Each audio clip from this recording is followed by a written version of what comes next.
This is Hemant. And Jessica. And you're listening to the Friendly Atheist Podcast. If you like what you're listening to, please go to patreon.com/friendlyatheist podcast. Hemant, welcome back. Thank you. We're together again. We're together again. It's been like a month. It has been. It's weird not doing this now because Yeah. I'm used to it and it's fun. Okay, there's a handful of stories we really want to get to. Today is Thursday, August 31st. We wanted to get to a few stories because a handful of things just went completely out of proportion in terms of how relevant they are and how much people are talking about them. Mm-hmm. So let's start with Joel Osteen. Oh. Because the stories, there's a couple ways of thinking about this. Here's the story. The hurricane hits Houston, especially Houston and other cities in Texas. It's really bad. People are displaced. Joel Osteen has this church that is so big. Like a mega church. They literally bought out the Houston Rockets' old basketball arena. Is that where they got it? Yeah. That's how big this place is. Jesus. And it literally is a refurbished basketball arena. So when I was writing I Sold My Soul on eBay 10 years ago, more than that, this is one of the churches I visited. So I've been there. Oh, I didn't know that. And it is big. I read that book. Sure we did. I read it. And I sat, I think, on the 3-point line where it would be. That's how close I was to the stage. It was amazing. It's an amazingly huge place. It's kind of like where the... not where the hoop would be, but where the side behind the hoop bleachers would be as the stage. Okay. So sitting on the 3-point line, you're pretty close up, and the whole place is so full. I think I read somewhere they get 30 to 40,000 people in a weekend over the course of several services. Many people. But it is. So this is a place that seats, I read 16,000 plus people. Huge place. And so when the hurricane happens... And that's just public stuff. So let alone whatever's behind the scenes that I'm sure... Exactly. Yeah. All the corridors, all the different rooms for Sunday school and all that, classrooms. Yeah, they have a lot of space. And so when the hurricane opens, you would think, oh, now there's a place to use as a shelter to house a lot of people. And Joel Osteen opened his doors and welcomed people in, and everybody was happy. So this is where it gets weird. It's not that he did that, but as far as we knew, it wasn't like he was saying... we're shutting the door to everybody. The thing is, no one knew what was going on here, and it clearly wasn't open as a shelter. Right. That's what we knew. Right. That's what the story was. People were wondering on Twitter, social media, why hasn't this megachurch pastor, the rich guy who makes millions of dollars, has this huge TV ministry, of all the places to open up shop, this would be one of them. Why aren't you doing it? And he was radio silent, basically. The usual Bible verses on his Twitter feed. The church said, here's a place to give resources and stuff like that. But they were not saying, come on in, we are housing you. Right. When I first heard this story, when I first heard they were not using the church as a shelter, my first thought is that seems weird, even for them. Because, just... think about it from a PR standpoint. That's exactly what I was going to say. If nothing else, it's good PR. If they said, hey, we are Christians, we are opening our door to the public, not only is that good publicity. People of all faiths are welcome and whatever, the umbrella of God. Think of the donations they would get just by sheer goodwill, and they weren't doing it. And it would be the right thing to do. It would be. And by the way, I should say, there's a group of mosques in Houston that said, we're open for business. And come on down. And not after public pressure. They just no one publicly shamed them to do that. They just said, we're open. Come on down if you want a place to stay. Now, and I should point out that in the past, Lakewood Church, Joel Osteen's church, they have helped people out in times like this. Just to name a couple, in 2001, Houston had a tropical storm. They functioned as a shelter for 5,000 people. Last year, there was a flood. In April, they didn't shelter, but they held a benefit concert with all the money going to what I believe is a secular relief fund. Oh, cool. So they've done benefits before. They've housed people before. This is not out of the question. So for them not to do it in this case made me think maybe there's a good reason for that. And I posted about this, and it got a lot of reaction, and I got a lot of flack for it too. But my thought was maybe there's a good reason they're saying no. Maybe the roads to get to the church were inaccessible. You're giving him as much benefit of the doubt. Trying to. Like, you're not dogpiling on him. Yeah, because this is not a guy who is known for being a dick. Right. Well, as far as pastors go, this is not a guy who is known for that. Even when it comes to like gay marriage, he is against it. But when he goes to interviews, he tries so hard not to say anything about the issue unless you press him on it. Okay. And even then, he's like trying to give as nice of an answer as possible. Like, as far as jerks go, this isn't one of the bad guys. He's just rich. That's the worst thing you could say about this guy. He preaches the prosperity gospel. Even Christians don't like him because he doesn't really rely on the Bible that much during sermons. Yeah, I see what you mean in that he is not an outright, like, vile human being. Yeah. But I would argue that any megachurch pastor is inherently the pits. You know what I mean? Like, why? I think, and I've been on this for a few weeks because it's really been like boggling my mind lately of this whole like idea of Christians are supposed to be charitable and kind and whatever, and they're actively not doing that. I think if you are on the level of being a mega pastor, is that what they're called? And this mega church pastor, if not the largest church in the country, it's one of the largest. Yeah, and he is a name, right? Like he is a person, and I would say that there is no way that what he is doing justifies the kind of salary he's drawing in, the kind of lifestyle he's living. If you are going to preach the prosperity gospel, if you're going to be this person who's telling people to, like, just the fact that he doesn't donate all of his money to charity and live a relatively modest life, to me as a and it's not saying anybody who has money shouldn't be given back, whatever, that's a different argument. But I would just say if somebody was making their money off the back of Christianity, maybe you should at least put the front of like, yes, I am a zillionaire, but I live in a modest house, and and he lives in like a $10 million mansion, right?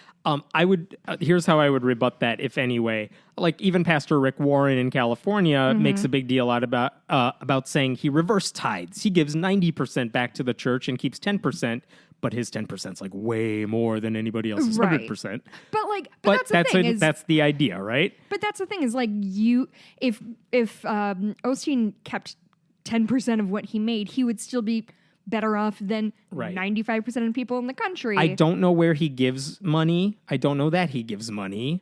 I have not heard that he's like he doesn't give to charity or something like that. I would say that I think in some ways he's kind of like Barack Obama, that he didn't necessarily get rich from being a pastor. I don't know what his salary is. Maybe it is crazy, but I don't know that it is. Well, he's written a zillion books. That's where his money's coming from, like Obama. It's coming from the books. They're bestsellers. Right. He makes a ton of money from that. So I don't know that he's making it, quote unquote, from the church, but he is making it from Christianity. Regardless. So he's rich. Okay. So the question is, you have the ability to do something huge here. And as far as I know, he did not give some big donation, or at least he didn't make a public thing about it. Right. And he didn't open the doors to his church as far as we knew. So trying to give him the benefit of the doubt. Maybe the city of Houston said, look, the roads are inaccessible, so don't ask thousands and thousands of people to drive there. Maybe their basement was flooded. Maybe they didn't have the manpower to handle thousands and thousands of people in that building. I don't know. And at the time, this is like Friday or Saturday when the brunt of the hurricane was hitting everything, we didn't have the answers to that. So that's where the benefit of the doubt was coming from. Now, some people on Twitter, they said, here, I got a picture of the road outside the church. It's pretty much empty. Right. That doesn't mean, by the way, there were no cars in those pictures either. That doesn't mean the roads are accessible or that the city wanted people driving on them. Yeah, or it's safe. They showed the basement of the church. Like, it was flooded, but it wasn't like you couldn't drive or house people there. But again, that's such a cherry-picked piece of information. I did not have any indication from any credible source that I could find, and I looked, that said the city gave them the okay to do it. So that's where I was like, I'll give them the benefit of the doubt here. It doesn't sound like closing off the church is the thing they would do, but so give them the benefit of the doubt here. The next day, I believe, after the public shaming really hit the fan, they finally said, hey, we've always had our doors open. Sure they have. We always had the doors open. We weren't saying like, oh, you came to our church seeking shelter and we turned you away. No. We would have let you in, but they didn't advertise that. Right. They said how that works. They said we were housing resources, like we were asking people to donate, and we had that set up in our church. They had pictures of that. So okay, but Joel Osteen basically, like by Sunday morning, he was doing an apology tour on every Sunday morning talk show or something, saying, look, it's not that we're rejecting. We are welcoming people into our church. But it wasn't like the greatest. It's not an apology. Does he have an excuse? No. As far as I could tell, there wasn't really an excuse other than, here's the one thing he said that bothered me. He said, the city never asked us to be a shelter. Oh, come on. Yeah, they didn't ask the mosques either, but the absolutely Muslims not. were totally fine making their places shelters. Granted, they weren't housing thousands of people each, but you don't need permission necessarily. And again, giving them benefit of the doubt, maybe if you're taking in 10,000 plus people, There's maybe you do need liabilities. some liability issues. Maybe you do need to coordinate with the government. But again, that's a weak answer. Like with a church that big in a Right. city that knows it's going to get hit with a hurricane, wouldn't you coordinate that in Especially advance? because this isn't the first time it's happened. Yeah. So again, here's the one thing I would say now, having it's been a few days and he's done the apology tour. Horrible optics all around for the church. They should have done a better job with that. But I would still say, because I'm still getting backlash from even bothering to defend him, which is that you don't know what the conversation is like. I do not know that the city would have been okay had the church opened their doors to everybody. Yeah, but you're right that there's no way to discount like how bad these optics are. Yeah. Like they did not come off looking good. No, and what they did was, I don't know if it's too little, but it was too late. Yeah. And for a church that size with that much money, they resource. should have done better, Yeah. especially in Houston where they knew this was going to happen. And I mean, and we're hearing so many stories of not just mosques and churches, but like a guy who owns furniture stores like opened his mattress doors. stores. Yeah, I love that. And like I get it that there probably are liability concerns, but Because again, seriously, when dude, Katrina like, happened, the Superdome opened for people, and that was a disaster for other reasons. But it was a disaster, so maybe they didn't want that to happen. But again, you've had 10 years. You should figure this thing out in case of it does feel like emergencies. a contingency plan that should be in place, especially given that like it's not like, oh, a hurricane hit Chicago. We're not ready for that because it's not possible. It's not a thing that happens. Right. This has Houston happened should have before been in prepared for this. Houston. They did release a statement, I think this was Saturday night after the backlash, from Joel Osteen. Quote, "We have never closed our doors. We will continue to be a distribution center for those in need. We are prepared to house people once shelters reach capacity," which is weird, but not before. Okay. Lakewood will be of value to the community in the aftermath of this storm and helping our fellow citizens off rebuild with their that. lives. No, which is another way of no, saying church no, will do no, business and you're no, welcome to come, I think. no. But Joel, so again, Joel. bad statement. How do you have that much Bad, money bad, and bad. apparently a horrible PR person? Terrible PR person. And like none of the thing is this is all unforced errors. Yes. This should have been on the table, something that was discussed. It shouldn't take public shaming for presumably one of the biggest buildings in Houston to be like, oh no, yeah, you can totally come by. So again, and I would say I'm still ambivalent on this. I don't think I'm a hypocrite to say it was totally unfair to criticize them with the amount of criticism he got early on after the hurricane. And I still don't think we have all the information, but I do think they can be blamed now for some of the way they've responded. And it doesn't sound like a church that had the answer. They could have said, if it was true, you know what? The city said, we don't want that many people coming to the church. We don't want them taking the roads. We don't want that many people in one place. They could have said any of that. They didn't, which suggests that none of that was the case, but I don't know. Well, and I think there's two things worth being angry about if we're going to be angry about the situation. One is whether or not the church did open its doors to those in need, and the other is whether or not they handled the situation well. And I think whether or not they should have or could have opened up their doors, I think, we can, at this point, we can say, like, they probably should have done something. But I think further, this whole thing just detracted from everything else. Like, the least they could do was say, like, wave people off. And even if it's a vague thing of, I'm sorry, we can't accept people for safety concerns or even liability concerns, like whatever, like Tell whatever them that. like whatever your bullshit answer is. But I think they owed the city of Houston at least an explanation why their Houston's wealthiest Christian son isn't opening his arms open. Opening his arms open, whatever it is a sentence. Tell us what you're going to do next time around. I would love to know the answer to that question. Tell us what you're going to do if this happens in the future. Tell us how you're coordinating. Granted, you effed this up totally, but tell us what you're going to do in the future. That would be helpful. Because I feel like most places, especially if they're okay. Yeah. For example, I grew up in you grew up in the Midwest. Mm-hmm. I did tornado drills twice a year, every year for my entire life, because we knew we live in the Midwest, tornadoes come here, and we always had a contingency plan. We knew exactly where we were going. We had to duck and cover. Having worked for a public school for several years, we had emergency plans in the case of a shooting. Seriously, this happens after Columbine. Yeah. But we knew exactly where we were supposed to take the kids, which areas in the community we were going to take the kids to. And I mean, but that's the thing. If you know some things might happen, you draw up those contingency plans. And it sounds like Joel Osteen was totally caught off guard. They never saw this coming. I guess that's exactly my point. I think we are, even if you say, okay, we didn't know what was happening, we can't be mad at them just for simply not opening their doors. Fine, I will grant you that. I will, but I will say, if they couldn't, because they were unprepared or they were just caught on their heels or whatever, that's squarely on them. That it is your responsibility when you're that big a part of a city. It's absolutely your responsibility to be ready for cases like these. 2 Christian reporters that I know that I trust who have covered, one of them has written about Joel Osteen for years, worked in Houston for a long time, have both said more or less, look, this is a guy.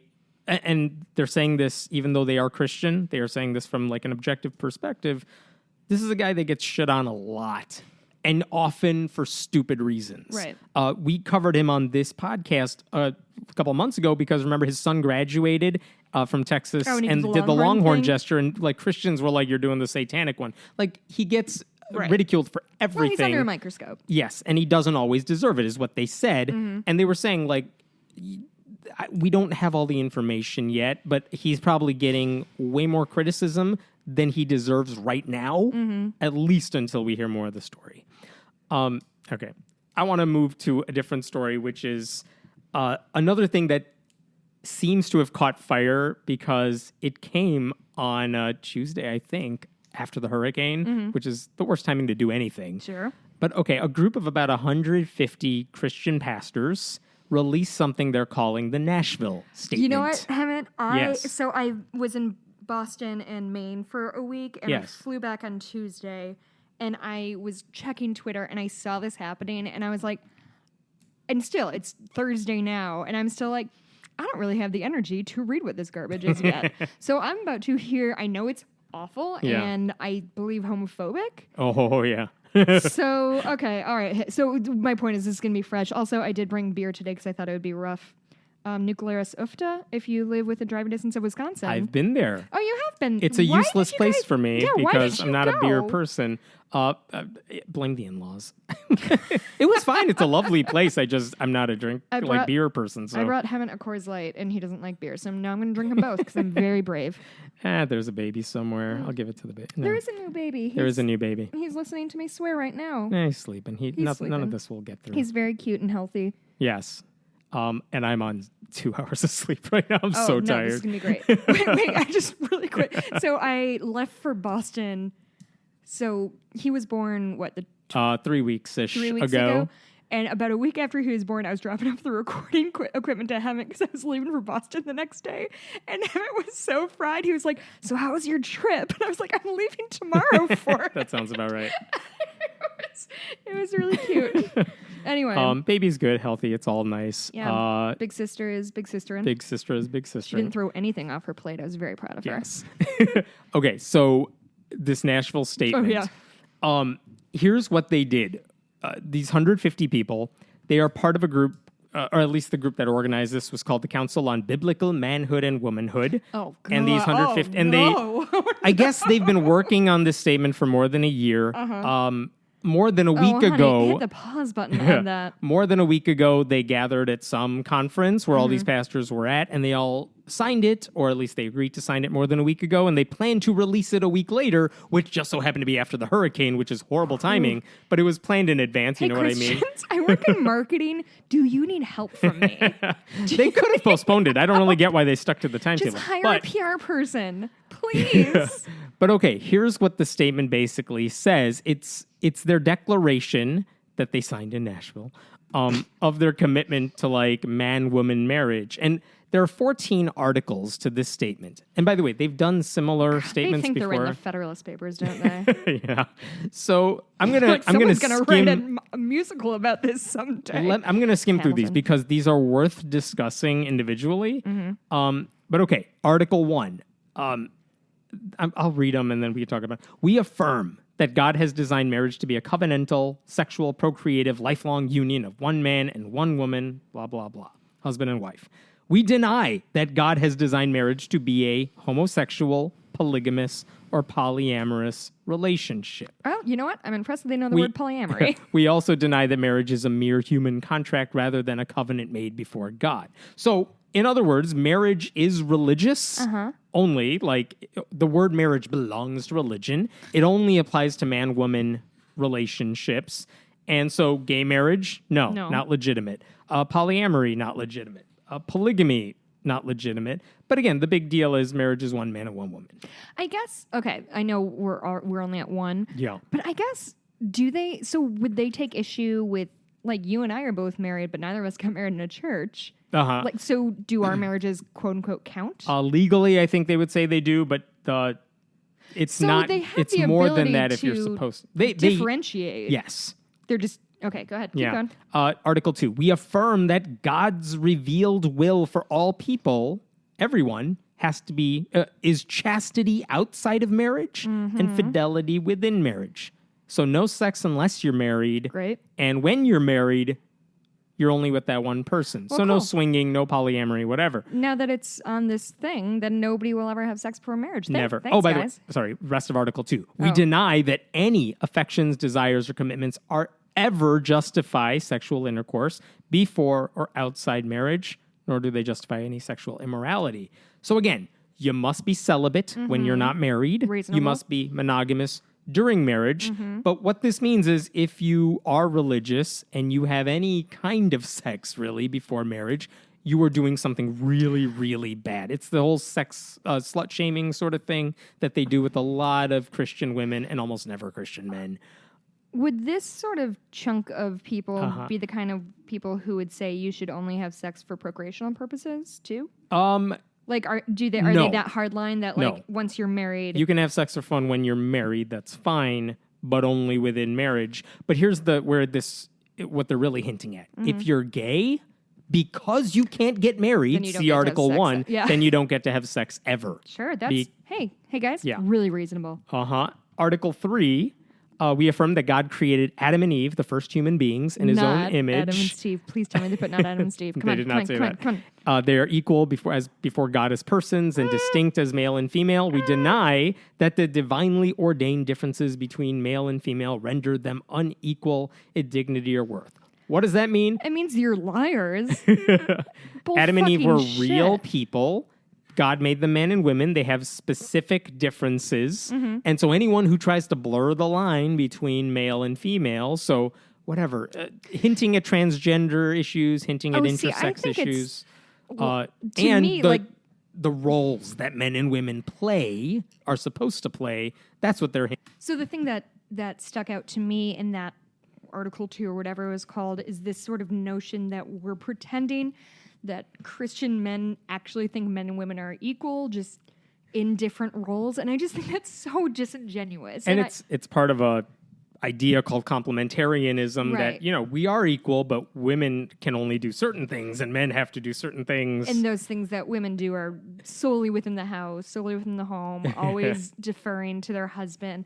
And maybe they do think that that's an equal role, because I've heard that kind of tossed around of like, well, women have the power to create life. So I just irks me out. I hate it. Article 4 is stemming from the exact same thing, which is to say, we affirm that the divinely ordained difference between male and female reflects God's original creation, blah, blah, blah. We deny that such differences are the result of the fall or a tragedy to be overcome. So again, men and women have their place. They have their roles. That's not accidental. Women don't need to lean in and rise up above it. They just need to accept their lot in life. Sure. Same idea. Article 5. Wait, what was Article 3? Article 3 was Adam and Eve. Okay, Yeah. got it. So Article 5, we affirm that the differences between male and female reproductive structures are integral to God's design for self-conception as male or female. We deny that physical anomalies or psychological conditions nullify all of that. So basically, if you're transgender, you were born one way, but you identify in a different way. Nope. Or if you're doesn't apply. If you're born with ambiguous genitalia, which happens pretty frequently. Yep, you're out of luck. There's nowhere for you on their spectrum of two things. I guess, what is it like to live in this little bubble that they sincerely believe that anybody who doesn't think exactly like them or their experiences are all experiences. It's absolutely mind-boggling. Yeah. We're not done yet. It gets worse. We're at Article 14. I'll speed this up. But again, Article 6, we affirm that those born with the physical disorder of sex development are created in the image of God and have dignity and worth. And we deny that so anyone born with a physical disorder, God still loves you. Just not as much as he loves some other people. Blah, blah, blah. They should embrace their biological sex insofar as it may be known. What the fuck does that mean? We deny that ambiguities related to a person's biological sex render one incapable of living a fruitful life in joyful obedience to Christ. Again, this is more the intersex. If you're not born... Why do they care genitalia so much? determines everything, is what this comes down to. Genitalia determines everything. If you don't have a properly functioning genitalia, it doesn't matter. Pick which side you're closer to, and that's what God wanted you to be, and that's it. So if your dick doesn't work, you're still a man. If you had your uterus removed or something, you're still a woman. I don't know. That's Article 7. We affirm that self-conception as male or female should be defined by God's holy purposes. Okay, this is getting redundant. I know. We deny that adopting a homosexual or transgender self-conception, because we choose that for ourselves, is consistent with God's holy purposes. Okay, cool. You can't be gay, you can't be transgender, and if you think you are, you're not. That's what Article 7 boils down to.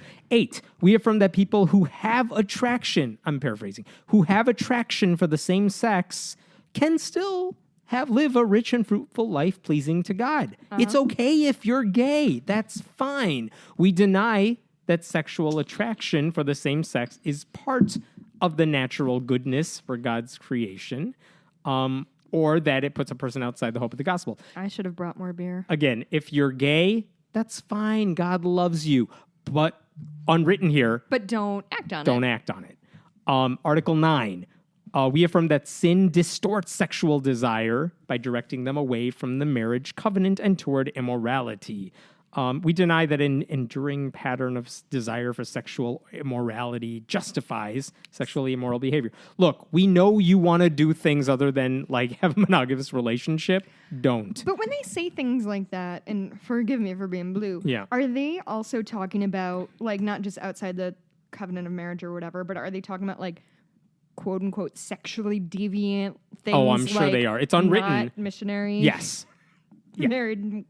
There's only one type of sex that's okay. Yeah. Missionary and nothing else, because everything else is kind of sinning, I guess. Kind of, but in what? Because Jesus specifically said, "Don't do sodomy." Specific way. It's in the Gospels. They're making it up. Specific way. Here's the one that sinning. probably is the worst of the bunch. Oh, no. Because we're not there yet. Article 10 is probably the most controversial one. We affirm that it is sinful to approve of homosexuality or transgenderism, and that such approval constitutes an essential departure from Christian faithfulness. If you say it's okay to have gay sex or to be in a gay relationship or to be transgender, you are not a real Christian. Fuck. We deny that the approval of homosexual immorality or transgenderism is just a moral, it's just a moral difference that we all have, and we're all still good Christians. That is a no bold stance. Yeah. This is the one that got even Christians mad. So, take that, progressive Christians and anyone under 30. Really quickly, Article 11, it's our duty to speak the truth in love at all times. Shut up, I don't want to hear it. Article 12 basically says if you loved God, you wouldn't sin. So if you've had homosexual desires, it's not too late to repent. Yes. Pause on this one. Yes. Isn't their thing that all humans are sinners and we're always sinning all the time? Or yes, is that but specifically Catholics? If you follow Jesus, it will put to rest, you would put to rest those desires. You would find a way to repress and suppress all of those. These good boys said they never sinned because they love God so much? You're assuming that homosexuality is an equal sin to whatever sins they may have committed. It is not. This is the only... But they didn't say this specific sin. Article 12, the grace of God enables followers of Jesus to put to death sinful desires and to walk in the manner worthy of the Lord. Cool, guys. Hey, congratulations, church. You've officially made yourself fucking useless. Number 13, if you're transgender, God gives you the ability to not be transgender, is more or less what this boils down to. You can forsake your transgender self-conceptions. And Article 14, Jesus loves you, Jesus. Okay, enough of that. Here's what all of this boils down to. And sorry, they're representing which specific chunk of religion? Evangelical Christianity is more or less the people who signed this. But here's where this becomes problematic. It's not a surprise to hear them say, we love gay people, but we hate gay sex. We don't think transgenderism is a thing. That's not news. The bigger thing here is that if you don't agree with us on this, we don't think you're a good, faithful, true Christian. Cool. That's surprising. That's a big deal that was not kind of out there before. Good. I'm glad they're drawing their line in the sand. I'm glad they're drawing the line in the sand because, fine, cool. You're officially excusing these people from church every Sunday because even if they do all of your little bullshit right, if they have a gay friend or cousin or brother or gay Will and Grace, God, I wish I could think of a more current reference. Then you're a bad Christian or you're not a Christian. Cool. Guys, come to my house on Sundays. We'll have Bloody Marys. It'll be so fun. Think about all the things they did stupid, I think, with all this. First of all, they called it the Nashville Statement because that actually fits a pattern of other statements they've put out in the past, the same group. But the mayor of Nashville, Megan Barry, actually put out a statement very quickly, by the way, that said the so-called Nashville Statement is poorly named and does not represent the inclusive values of the city and people of Nashville. Is it? Go her. That's awesome. Oh my God, I'm conflating Nashville and Houston right now. Doesn't one of them have a lesbian mayor? Houston did have one. 18 months ago is when she left office. Got it, okay. But but a lot of Christians online were so quick to denounce this because they're basically drawing a line in the sand as to what it means to be a Christian that has nothing to do with accepting Jesus. Right. And that's that's heretical even for progressive Christians. It's stupid because they put it out on Tuesday after the hurricane. So it's coming out while other people have everyone's drowning, people are dying, and you're worried about transgender people and transgender people. You know what's interesting? When I was in Boston on Monday, so it was before this came out, on Monday, my husband and I were walking around Cambridge and the Harvard campus and stuff like that. We're walking to meet a friend for dinner, and we walked by and there was a lot in Boston, a lot of churches with gay flags and everybody's welcome here, love has no place here, that kind of thing, which is great. Yeah.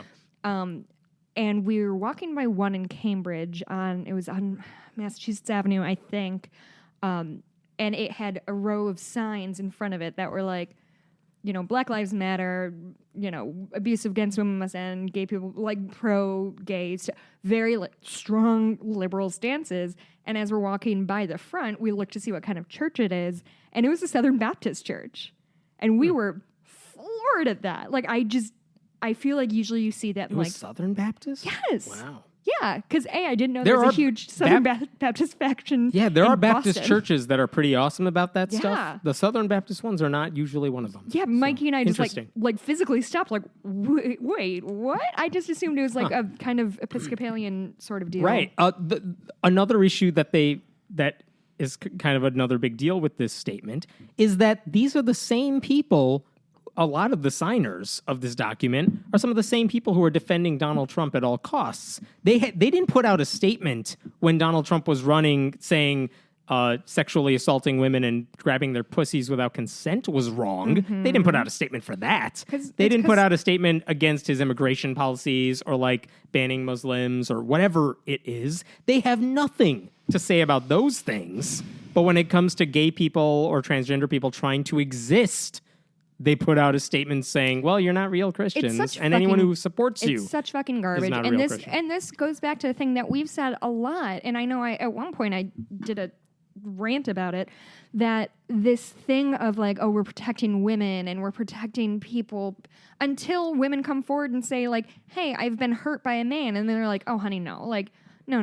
Like, you were wearing a low-cut shirt, so that's what happened. Like, this sort of two-facedness, I don't think that's an adjective, two-facedism of they're pretending to be so concerned about our moral well-being, but their line of what is moral versus immoral, or not even what's moral versus immoral, but what's like actionably immoral versus immorality. So like, yeah, like 1 in 4 women is going to get sexually assaulted in her lifetime. And yes, like rape on campus is underreported and underpunished.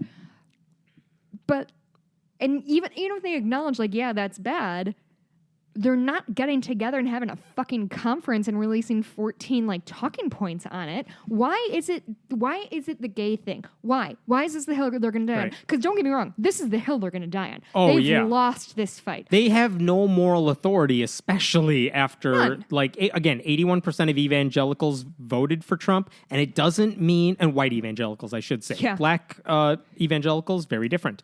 But white evangelicals, 81% supported Trump, and they will tell you, most of them, I'm sure, will tell you, we don't love Trump. But apparently nothing he did was so off-putting that they either didn't vote at all or voted for Hillary Clinton. Like, they still weren't bothered by it, even if they don't love the guy. And that's almost as bad. So they have no moral authority. Honestly, you could put this whole Nashville Statement on an ugly colored sign and they would be indifferentiable from like Westboro Baptist Church. You're 100% right. Just because they didn't use the same language doesn't mean they're not that different.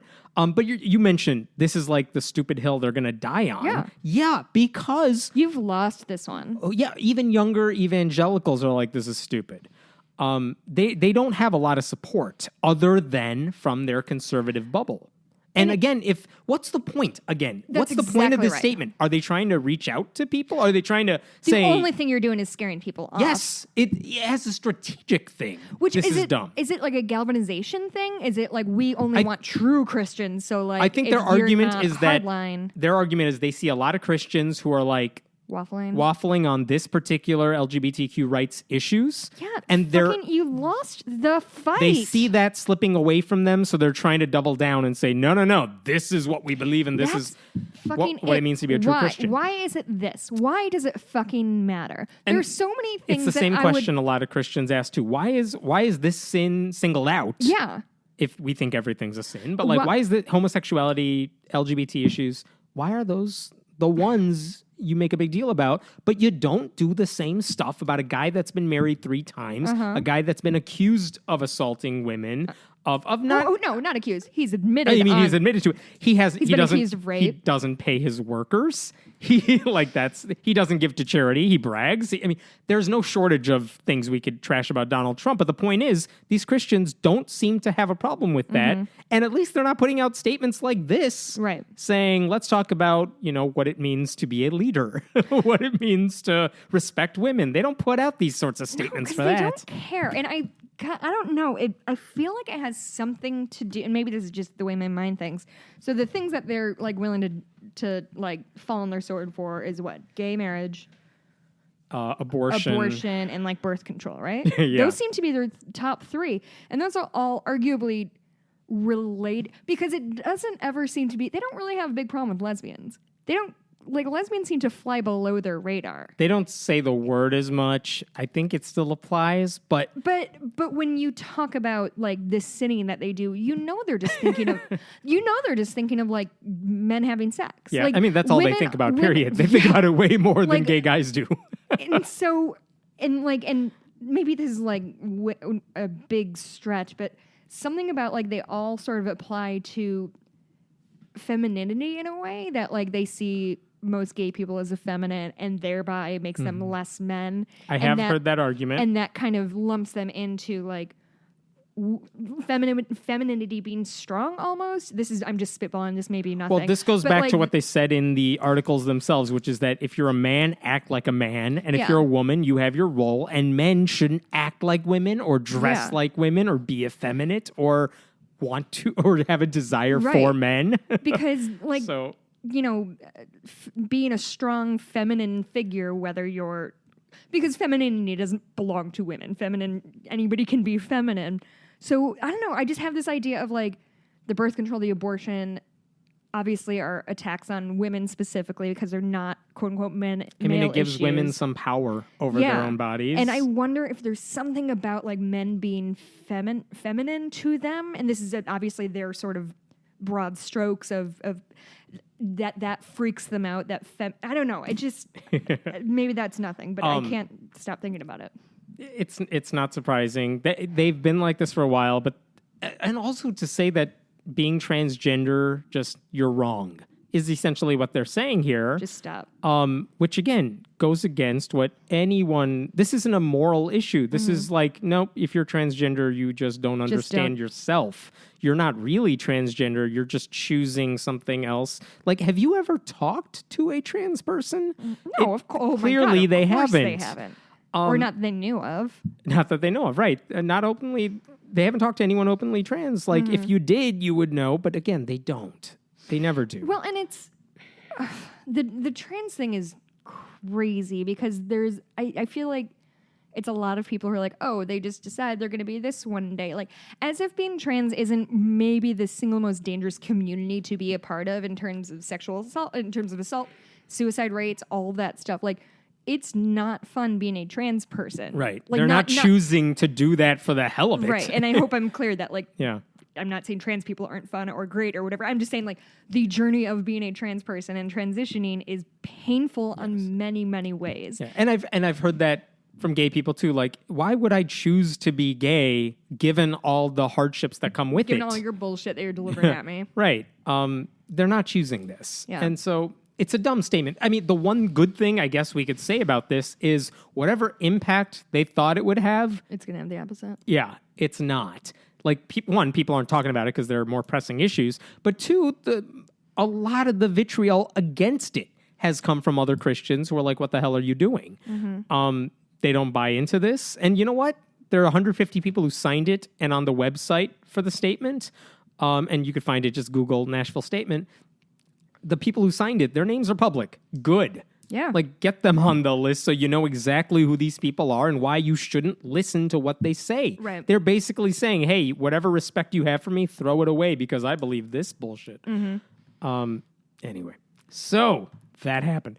I do want to talk about something else that actually came up today, Thursday, because it was stunning to me. Let's talk a little history here. What's the difference... And I'm putting you on the spot here, Jess. I don't know. What's the difference between a Protestant and a Catholic? Oh, okay. This one no, wait. I was thinking of Lutherans. Because somebody told me that Lutherans are just lazy Catholics. I don't know if that's right. I don't know. Protestants, I know, have to do with Martin Luther, which is why I get them mixed up with Lutherans. Mm-hmm. So, okay. So this is my, like, high school understanding of seeing, like, a bad 80s grainy movie about Martin Luther and the... How many... 95. Theses. So he nailed the 95 theses because he was anti. The church was then selling indulgences and being very like money focused. Glad that's changed. Good job, Martin Luther. And he didn't like that, and he read like one line in the Bible, and I don't remember what that one line is, but I remember that it was like one line in the Bible, and he's like, oh, well, this is what the Bible means now, and was like kind of gave the deuces to the Catholic Church and was like, no, this is it. Did I do it? More or less, yes. Yes. Now, there are two big things Victory drink. Martin Luther did that he said. Yes, the Catholic Church was being immoral with the indulgences and whatnot. But scripturally, in terms of what the religion actually believes, there were two big things he really pointed out. Okay. He said, first of all, the church says, yes, the Bible's important. You should trust the Bible, but you should also trust what we say. Right. So, if the Vatican says something, the Pope is infallible, you should listen to the hierarchy. And this is also a time when many, many, many people are illiterate. Yeah, so you really have to. On the yes. church. And Martin Luther said, no, it's not about what you say. I don't care about the church hierarchy. The Bible is all that matters, and making sure you have a correct interpretation of the Bible, sure, but rely on the Bible. I'm saying this not because I knew it from memory, but because this is what it's called. Okay, That's I called knew mine sola. from memory. I really need to tell anybody that I didn't take any notes on that. I didn't look it up on my phone. Very nice. Thank you. So that trust in the Bible know alone is called sola scriptura. And if I'm pronouncing that wrong, that'll make me look dumb. But there you go. Latin. The other thing he said is that what does it take to get into heaven, to get salvation? The Catholic Church... Is that the thing with the eye of a needle? Oh, no. Maybe? No. That's the rich people, isn't it? Yeah, okay. What do you... Camels. The Catholic Church was saying, yes, you have to accept Jesus and the divinity of Jesus and all that, but you also have to do good things and be a good person. Okay. And Luther said, no, if you believe that Jesus died for your sins and you accept salvation, you're golden. Which means so if you're like, dick. yes, and accept Jesus genuinely, not just saying it, but genuinely accept the divinity of Jesus and that he died for your sins, and you'll still go to heaven. You could be on death row right now, having done a horrible thing, and still technically repent. And many people have. And again, we can argue about whether they were sincere about that, but that's what Protestantism says. If you accept Jesus' divinity, you're saved, you're good. That's why they want to save everyone. Right. Okay, so then that's called, by the way, sola fide. If you have the right beliefs in Jesus, you're good. Okay. So again, those are the two kind of fundamental differences between Protestants and Catholics. Okay. I mean, that's what they're protesting against the Catholic Church, those two ideas. Interesting. So the Pew Research Center just put out a survey. Because, by the way, when did the Protestant Reformation happen? 1517. It's almost 500 years to the day. Oh. So they did a survey where they basically asked Happy a bunch of birthday, people. Martin I know. Luther. Is that the words? Happy birthday, 95 Theses, more or less. They did a survey where they said, hey, Protestants, hey, Catholics, hey, other people, what do you believe about this stuff?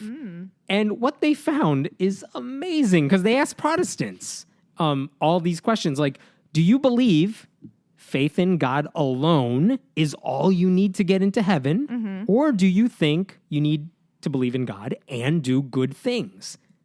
If you're Protestant... I feel like it would... Because in my head, I feel like it's completely reversed. That, like, the Catholics are like, all you have to do is believe. And the Protestants are like, maybe be cool. This is kind of the crux of this issue, which is that Protestants who, by their own teachings and their own founding of the faith, they would say, well, it doesn't matter what good things you do. You have to believe in Jesus and that's it. Right.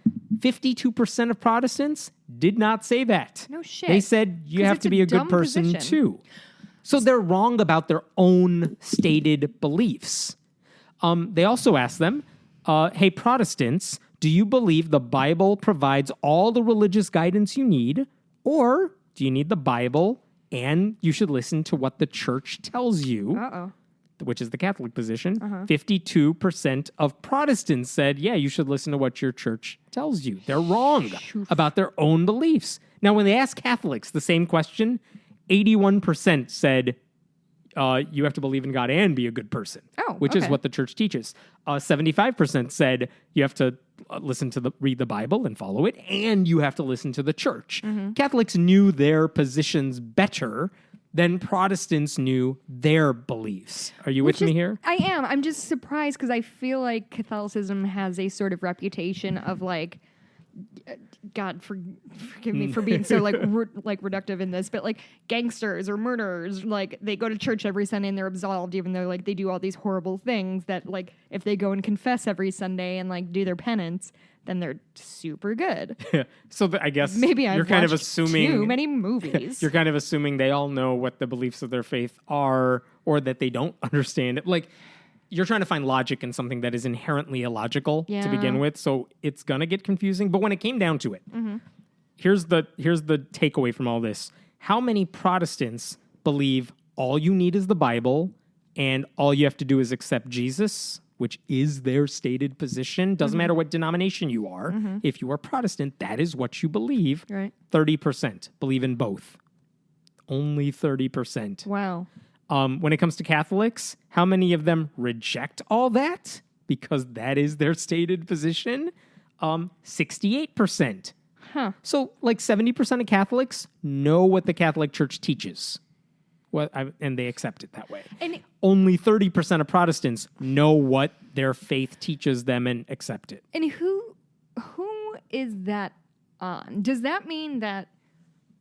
Like, who are you blaming for this ignorance? Yeah. So does that mean like Protestant churches are no longer teaching what they're supposed to be teaching? Or they focus on other things? Yeah. And at what point does like the label become utterly meaningless because you're going to teach and think what you want to think? You're going to mold your particular flavor of Christianity into what you believe anyway. I think that's kind of the moral of this story. They are cafeteria Christians, more or less. They believe what they want to believe. It has nothing to do with doctrine. No. They kind of get a sense, like if you go to any evangelical church or something, you go to Joel Osteen's church, you go to some hardcore Baptist church, they will still tell you need to accept Jesus and stuff.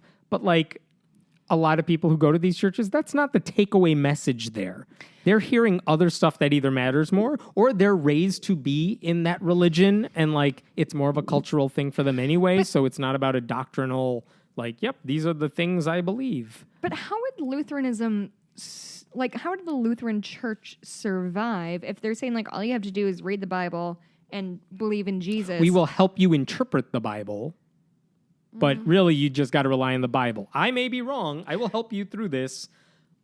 This is what the Protestant pastors do. Like, seek your own answers kind of thing? Let me teach you how to read the Bible properly is what I think a lot of the Protestant pastors and nobody would say. can read it without assistance. Which is why if you go to a lot of the bigger churches, what do? Here's a passage. Let me walk you through it so you understand what God was trying to do. That's what they do. Equate it to a fun story I heard last week. If you go to a Catholic church, you're going to hear less of the anecdotal, like that sort of, it's much more traditional, ritualistic. Yeah. But at the Protestant church, they're mostly saying, here's a verse or a chapter. Let me walk you through it. Let me give you examples so you could use this in your life because I'm going to help you interpret the Bible. That's what they do, which goes back to the doctrine that the Bible is all you need, but let me help you get there. Sure. So it's not, that's in itself isn't hypocritical. If you go back about several years, I think in 2010, the Pew Research Center did a separate study where they were like, how much do people know about religion in general? Like if we ask you basic... atheists did like really fucking good on? Did really good. We dominated that test more so than any other group. We were close to like whatever second place was, but we scored higher on a test of religious knowledge. At the time, I remember thinking like, well, that makes sense to me. Yeah. I mean, I know I'm biased, but like that makes sense to me because atheists know about religion. We understand what religious beliefs are, and we reject them. Like, it's an active thing. Yeah. So, yeah, we would know about religion. But if you're religious, you don't really have an incentive. This is what I thought. You don't have an incentive to know about other religions. So you might not, if you're Protestant, maybe you don't understand Mormon doctrine. Yeah. Or if you're a Catholic, you don't care what Lutherans believe or whatever. And I think there's an argument to be made that if you are religious, it's very likely you grew up religious, and most communities that have strong religious foundations are very insular. So you don't have to learn anything else. Exactly. And it turns out you don't even know your own stuff. Like, God. I thought you would at least know your own religion then, and I was wrong about that. They don't know that either. So anyway, and just to that point, the same survey that came out today asked, what was the name of that period when Protestants broke away from the Catholic Church? It's a trivia question. What did you call that period of time? And I think they gave it as a multiple choice. Okay, give me the multiple choices. I don't remember what they all were, but the right answer is the Reformation. Oh, yeah. 85% of atheists got that right. That is more than the Protestants themselves. Good for us atheists. And by the way, that's more than any individual Protestant group, too. And then they asked the question, who inspired the Reformation? Martin Luther. 75% of atheists got that one right, too. 71% of Protestants got that right. Though I should say black Protestants scored higher than anybody. So at least there's that. But again, atheists knew their stuff here. They knew the history. They knew kind of the beliefs, which is why we say no to them, because we know it's all BS. Right. And yet the believers themselves don't seem to get their own beliefs. I think a lot of people, and this wasn't my experience, I don't know if it was yours, but when, my family was Catholic growing up, not very Catholic, but so when I became an atheist, it was just sort of me rejecting religion at large. But I think I've heard anecdotally some stories of people who grew up in some kind of religion a little more impressed upon them, that was really part of their life, that, okay, I don't believe in Catholicism anymore, but I'm going to check out Lutheranism, or I'm going to check out, even Buddhism, just something, because they want to try something else, so they might have a little more firsthand experience of okay, this didn't work for me, but there must be a God, so one of these guys got it right, and so if you, bounce around, you're I've heard it. Yeah, it's unbelievable that how few people seem to know their own beliefs, which just goes to show you they're not religious because they believe the doctrine. They're religious for other reasons. It's cultural. It's inherited from their parents, more or less. They kind of like the environment of going to church, and maybe they're inspired by church. Sure. But it's not because they fully agree with the doctrine, which is, again, why when we go back to the Nashville Statement thing, they're all disagreeing on these things, and the hardcore Christians who put that statement together are saying, we're drawing a line in the sand here. Right. Why do you think so many progressive Christians got mad about it? Because when it comes down to what does it mean to be a Christian, we just talked about two of the big things when it comes to being a Protestant. This is what it means. And if that saying, doesn't mean anything rejecting LGBT rights and treating gay people like crap, that's not one of the fundamentals. That is something you're bringing to the table. Yeah. And yet the people who signed that statement are saying, nope, that's part of the doctrine. You have to accept it or you're not really a Christian. That's fine. All right. Keep isolating your own people. That's Right. great. Okay, so so in the aftermath of the hurricane, everybody's given their hot takes, right? And Matt Walsh, who listeners of this podcast, I presume, have at least heard of. Super conservative Christian, kind of like a Fox News analyst, but for Jesus. Yeah, not the Matt Walsh from Veep, who is one of the founders of, I think, UCB. Not that guy. He's awesome. He's cool. So he posted a picture of a woman holding a newborn, and then a man in fatigues carrying both of them through knee-high water, it seems. And the caption was, "Woman cradles and protects child. Man carries and protects both. This is how it ought to be, despite what your gender studies professor says." And I just wanted to bring that up because the best part about this is that people didn't even engage in it in any meaningful way. Nobody was no, that's not how it works. That's bullshit. So Matt Walsh is pushing the complementarian, women take care of the babies. Right. Man protects the woman and the baby. Yeah. And I feel like people in kind of our position are constantly correcting people. No, that's not what we believe, or that's not how it works. And so for whatever reason, the internet was sort of done with him. And so instead, they've been posting the most excellent series of pictures. There's one of a dog with a cat on her back with a mouse on the cat, and just the same woman cradles and protects child, men carries and protects. It's just posting random pictures of this horrifying statue of Michael Jackson and a monkey in gold. And it's just really brought me a lot of joy because it's just nobody's engaging him because it's not. They're mocking him instead. It's not worth talking about anymore. By the way, this one of the criticisms I've gotten over the years is just you're mocking them. You're making fun of these beliefs, but you're not engaging the beliefs. There's value to the mockery. Because, again, if you take Matt Walsh's thing, which he made in total seriousness, this is how it should be. And so earnest. The entire response is, you're full of shit and we're going to make fun of you.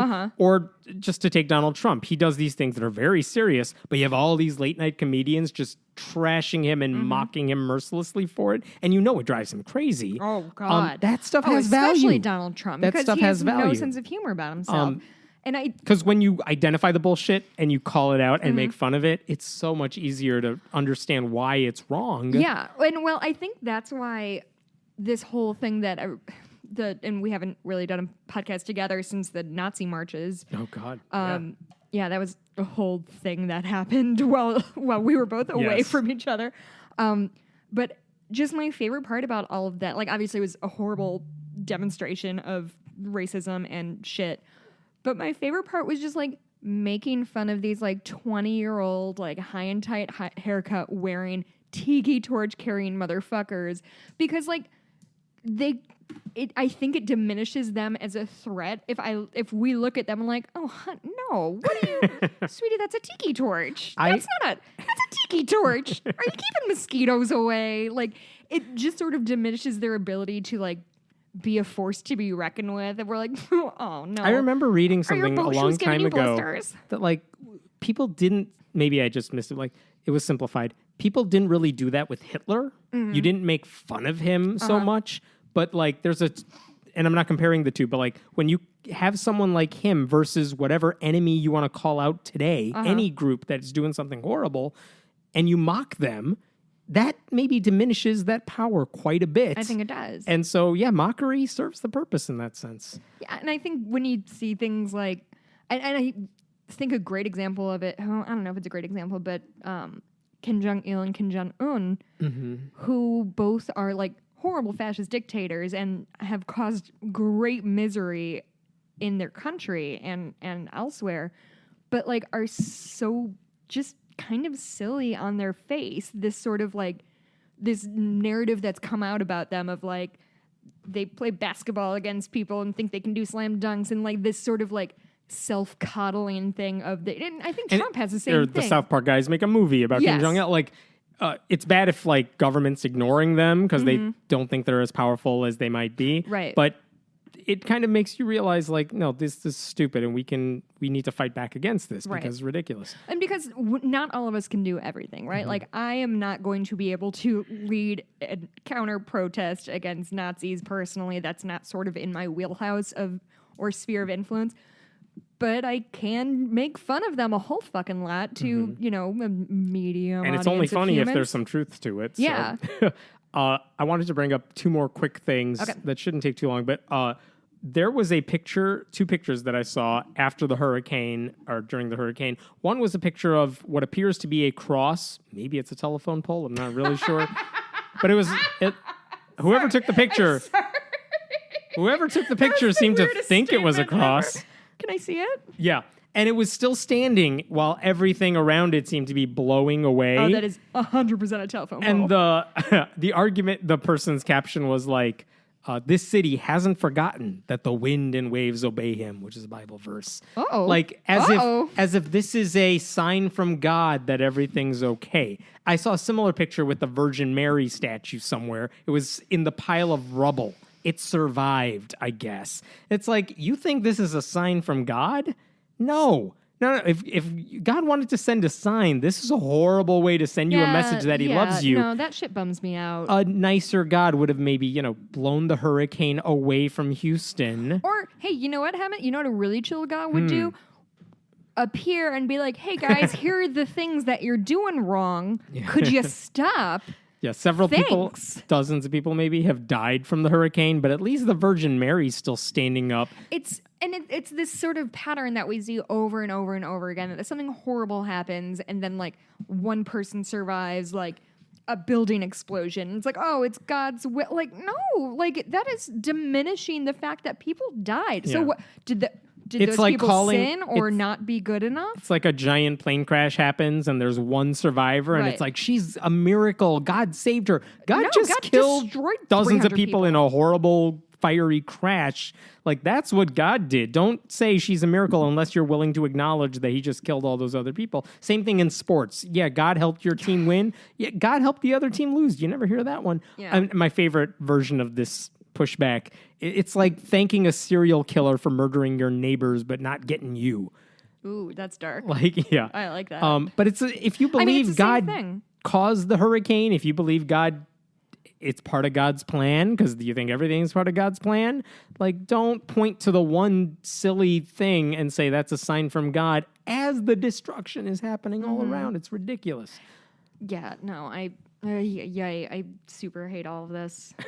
One last thing, because it's a follow-up. Yeah. Really quick. Do we hate the Red Cross now? I keep seeing anti-Red Cross things. From what I've seen, the Red Cross is not efficient at doing good things with the money, and there's a lot of investigative reporting that shows that they are wasting money. They don't know what to do with the money properly. It's not all going where they say it goes. People who have worked there say it's inefficient. I don't know that it's bad per se, but I would say if you're looking to donate to the hurricane or any other cause, there's better places. Find a good local charity that's doing good stuff. I feel like this is the first time. I've heard something like this. Usually, it's kind of rumbling up, and then all of a sudden, like a big thing like this happens. But I feel like up until last week, it was like, if you have money, give it to the Red Cross. They will get it where it needs to go. And you want to believe that. And you know what? Presidents have said give to the Red Cross as a pretty neutral way of saying here's how you could help. Right. But there's a lot of evidence, if you look for it, that shows it's not efficient. So it's there. All right. I know I can say this, that Foundation Beyond Belief, a group I've worked with in the past, they do a really good job of vetting good secular charities that are doing on-the-ground work. Okay. If you want to don't give to the Red Cross. Give through Foundation Beyond Belief, and you can go to fbbgive.org, and they'll take the money. 100% of it goes to the charities they vet. I think they've picked one. I don't remember which one it was, and they're going to pick others in the future. But they are charities they have vetted. They know they are efficient. They do all the vetting and selecting for you. But your money's going to go to a good place then. Okay. And it's a good way to give. I had one last story, which is a follow-up on something we've talked about before, because it's the Ark Encounter. One of the things we've said is we never know their real attendance numbers. Do we get that? Well, interesting to ask, because we still don't have anything official from the state yet. Ark Encounter hasn't released it. But Ken Ham was trying to push back against all the criticism he gets. And one of the things we talked about is there was a safety fee, 50 cents per ticket, that they didn't want to pay. It led to chaos. Now they're paying it. Well, he wrote a letter to the Grant County newspaper recently, and basically he was rebutting it. He was saying, look, Ark has done great things. We're helping the cities around us. And in the process, don't look into it. Just take my word for it. He said, we have just sent more than $70,000 to the city, representing July's payment for the safety tax. $70,000 divided by 5 is... Divided by 0.5, because 50 cents, means that's 140,000 people in July. And if you do some quick back-of-the-envelope calculations... 1.4 million?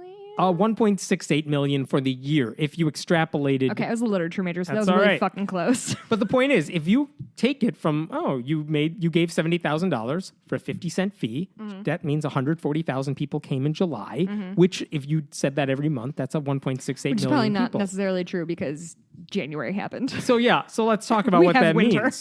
means. First of all, interesting. That's not a bad number. That's actually pretty close to the early estimates for Ark Encounter. Between 1 and 2 million is what they said? Between 1 and 2 million, closer to 2 million is what they began saying when this whole thing was in the works. And then they kept lowering that estimate month after month, year after year. And now we're like, maybe they got 1 million for the year. Like, we don't know. But let's talk about two things. First of all, like you said, that this is July. If you're not getting good attendance in July, when are you going to get it? So don't impress us by saying, look at how good our July numbers are, because we know that's not indicative of the rest of the year. Right. As soon as the school year begins, that number is going to drop. When it's the winter, that number is going to drop. So don't pretend like you're getting these numbers all the time. We don't know what their numbers are like in the other month. Right. And it'll be very interesting to learn that and watch that in the future. But the other thing to keep in mind is that one of the things they said, we don't want to pay the safety fee. Remember that? They said, we don't want to pay it because it's asking too much money. At first, Ark Encounter said, we'll give you $350,000 for the year, and we'll cap it at that. And the city said, no, you're probably going to get more in attendance, so you're lowballing us. Then Ark Encounter said, we'll give you $500,000 for the year. And the city still said no. They said no, 50 cents per ticket, no cap. So you said they said 350,000? They offer that. Times 0.5, right? Divided by 0.5, they're saying we'll get 700,000 people for the year. Okay. And the city said, even by your own estimates, Yeah. you're going to get more. So we're not going to cap it. You're not giving us what we deserve. Right. Even 500,000 estimates, it says that we're going to get 1 million people. The city said, no, we think you're going to get more because, again, your own estimates said you're going to get more. Okay. By paying $70,000 in July, Ken Ham is basically, and using that as some sort of harbinger for the rest of the year. Ken Ham saying, yeah, we're gonna give the city way more than $500,000. He's basically hurting his own argument for why they should have capped the amount. So the city was totally right to reject all those things, not accept a compromise, and just go without a cap. So it's an own goal for Ken Ham. Not only did you give up your July attendance, you basically said why the city should not put a cap on how much you give. But we're still waiting to hear the full attendance numbers. So. With bated breath. With bated breath. I'll leave it at that. Hey, welcome back all. Thanks for listening. I did want to add one correction from like a month ago that we never got around to saying.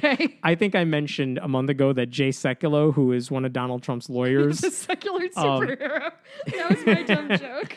I thought he was an evangelical Christian off the top of my head is what I said. He's not. He's actually he's Jewish by birth. He's a Messianic Jew, like a Jew for Jesus sort of guy. So let me make that correction. I was wrong about that. Okay. I did want to thank some of our Patreon donors for supporting this podcast. Brandon C., Kathy B., Becky S., Alice A., Andrea S., Brendan D., David L. Thank you so much for your support. Guys. We appreciate it. Did you want to say something for well, Etsy? I mean, just on that note, thank you so much for everybody who supports us. Patreon.com/Friendly Atheist Podcast. Even $1 a month is super helpful and really meaningful to me personally if people are willing to chip us money for this. So my Etsy shop is Bitches Get Stitched Done. I am running a promotion right now. So listeners of the podcast, if you use promo code Atheist, you can get 15% off anything in the shop. So just Atheist? Just Atheist. Cool. So go nuts with that. If you have a problem with it, just tweet at me or I'll figure some shit out or message me on Etsy.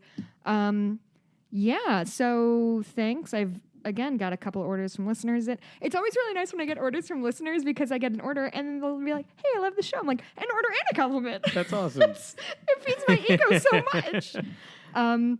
You can reach us at Twitter too. Yeah, I'm at Blueberry, BLUEBURIE. I'm at Hem and Meta.